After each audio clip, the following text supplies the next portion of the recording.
see all of the jigsaw yet in the future.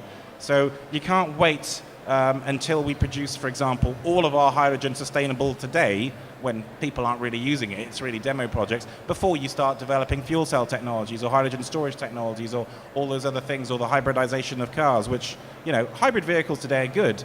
In 10 or 20 years' time, they'll be much, much better than they are today. And it's actually, I believe, very important for people to buy hybrid vehicles now, because if you don't, they won't get better.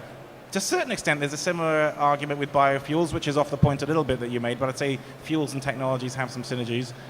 First generation biofuels from palm plant oil, you know, it is a food versus fuel issue, poor people fuel.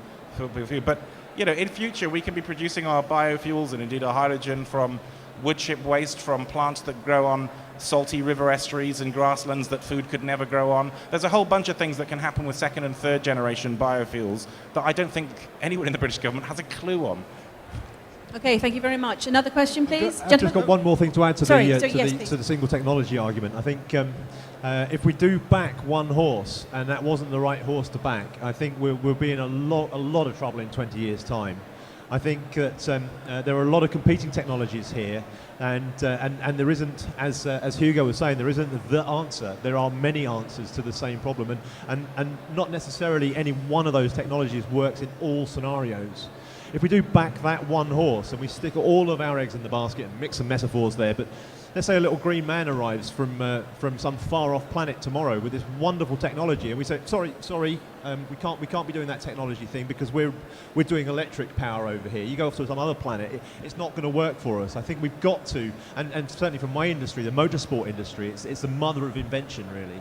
You know, if we didn't have motorsport, we didn't have these competitive technologies, then we wouldn't be able to find which one is the best. It's a very good point. You know, you put all your resources into developing a technology, it will get a lot better, and I agree with that. But whether that is the answer, I think that's still up for debate. Yes, as I said, I don't believe that there is one solution. And for instance, I know full well that we're not going to have hydrogen fuel cell tractors pulling ploughs through the ground for probably a century.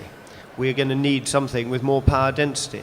So there's an example of where we just need fundamentally different technologies. But secondly, the transport industry, the industry that produces transport technology, is a huge and diverse community. And it's not as if we are able to dictate that everybody should work in one direction. During the Second World War, the Manhattan Project was what you're alluding to, a very, very directed drive towards creating one thing. But it was a very tightly controlled project. The auto and transport industry is a huge community, and it's absolutely right, as somebody mentioned, that governments should remain technology neutral. And so that's one of the things that I think is fairly flawed about the £5,000 stimulus that Jeff Hoon announced this week. It is technology specific. Can I also mention he didn't mention bikes. He mentioned cars, £5,000 for cars. But it's a battery electric technology. It's a grant of £5,000 for a battery electric vehicle, and it doesn't actually address either of the two issues that we've got to address. One is low carbon, decarbonising, and second is energy efficiency. Now, they're two very closely related issues, but you can build a battery electric vehicle that is horrendously inefficient, and it just means we burn more coal. I mean, I know there are people building battery electric Range Rovers. You're instantly in the 300 gram per kilometre territory then. And so I think it's fundamentally flawed, this technology-specific mandate from people who really don't know what the options are, quite apart from the fact that we need more than one option to most efficiently address our problems. Lovely, very valid points there. Can I take another question? And if Chair could delegate perhaps one of the gentlemen to answer, just so we can get some more good questions going. Thank you. You almost took my question, but one of the issues is there is no one-size-fits-all. We have public vehicles, we will have buses, we will have trams, who knows what. We will have little personal scooters, who knows.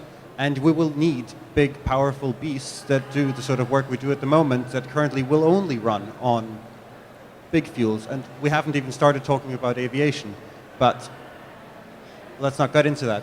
But I think one of those things which we haven't alluded to much is what about public transport?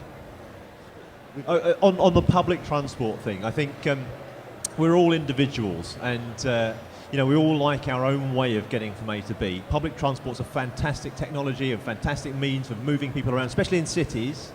But getting from town to town becomes a little more inconvenient. I think you've got to wait for the bus, or you've got to wait for the train.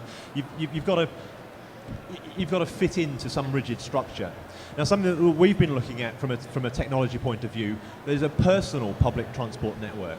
So instead of you going to get on a bus, you go to a place where there is a vehicle waiting for you. And it could be batteries powered, it could be hydrogen powered, it could be powered by anything. It's not your vehicle, it's a hire mechanism. You turn up, you stick your credit card into the machine, and it releases a bike, be it a motorcycle like ours that will take you 50, 60, 70 miles on battery power. It could be a motorcycle like the Cruiser or the Envy bikes that you see seeing around here that will take you a shorter distance, and it'll be easier to drive right about in town.